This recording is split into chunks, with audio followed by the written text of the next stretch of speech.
Hello guys. तो मु आज आनी दीटा चॉकलेट। Focus cameraman focus. ये हमारी मैडम जी एंग्री बर्ड और ये हूँ मैं। चलो अनबॉक्स करते हैं पहले कैसा। ये क्या है? ये थुलथुला सा कुछ है। ये उसका अंडा है। टेस्ट। और इसके अंदर भी कुछ है मेरे को।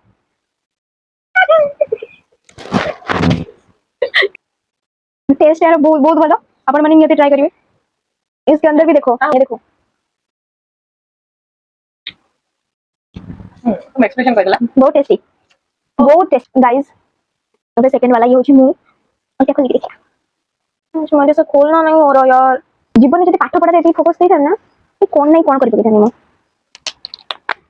इग्नोर। इसमें से भी अंडा निकला है।